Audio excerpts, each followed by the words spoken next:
Democratic darling Alexandria Ocasio-Cortez has no problem touting her free-for-all socialist agenda to liberal outlets. But when Ben Shapiro offered her $10,000 to debate, she accused him of catcalling and refused. So what's her excuse now that conservative women are challenging her to the debate? Let's ask them. We have Kaya Jones, sits on the National Diversity Coalition for Trump, along with Turning Point USA Communications Director Candace Owens, and the conservative millennial CRTV host Allie Beth Stuckey. All of you have challenged her to a debate. I've been reading all of your tweets.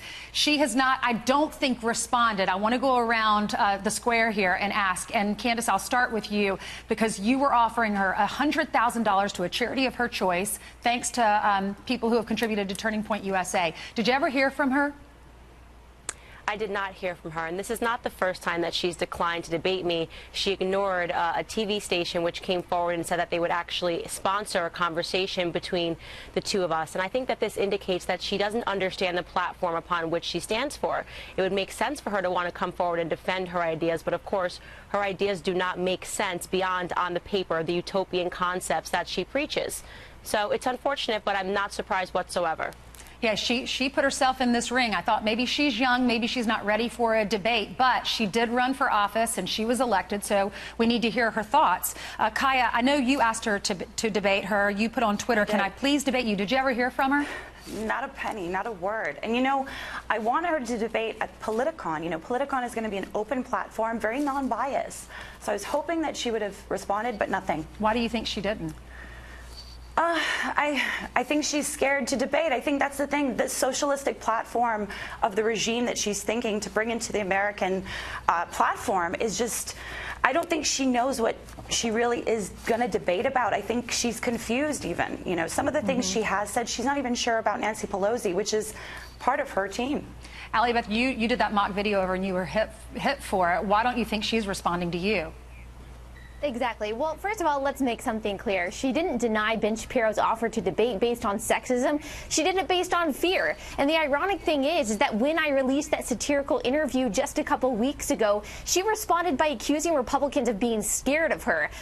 Well, considering that she has ignored or denied all requests from conservative men and women to have a conversation about the pros and cons of socialism, I would say that it's not us that is scared of her. It is she that is scared of us.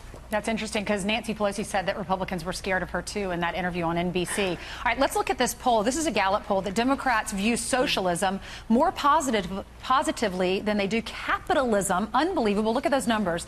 57% of the Democrats that were polled, they said they liked socialism. 47% said they liked capitalism. Those numbers have changed. In 2016, more Dems liked the idea of capitalism than socialism. It's changed by 9 points. Why this change? Is it because of people like Alexandria Ocasio-Cortez? I'll start with you, Candace.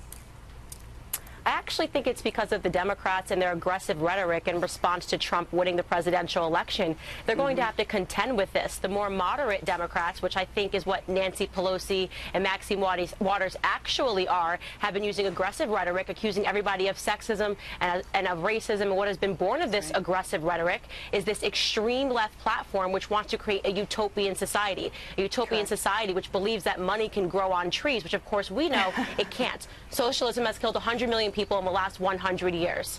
Yeah, do they not know what it's like to live in obviously they don't know what it's like to live in a socialist country, but we've had so many guests on, Kaya, that have told us what it's like, that these dictators kill their relatives. Do they just not know the correct definition? You have Paul Krugman in the New York Times.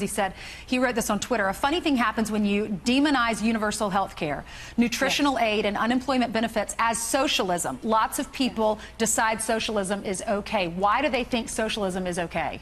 I think they think it's okay because they look at Canada and they see it works for there. You know, Canada has GST, PST tax. This is how they can fund all of their money growing on trees ideas, but it's not free. With every dime you spend in Canada, you're actually paying for all of those things. Lest we forget, these ideas of socialism is very anti what the foundation of America is about and very anti the platform that President Trump ran on. Their sole goal is to get rid of our military, get rid of our police, and they're feeding rhetoric to the American people, fueling an internal war, which is very scary. Allie Beth, I'll give you the last word. Yeah, you know, I think that Nancy Pelosi and Democratic leadership are unfortunately going to have to get on board with socialism. This is no longer the party of the working man as it used to be maybe a few decades ago. It's the party of free stuff, and they're going to have to get on that train or they're going to get voted out. Okay, well, if Alexandria is watching, I invite her to come on Fox News and we'll have a debate. She can choose one of you or all three of you. Maybe we could get Bernie Sanders to come on with her, and then y'all could debate, both of them. We'll see. That Thanks, would be ladies. fun. That would be a nightmare for them, but fun.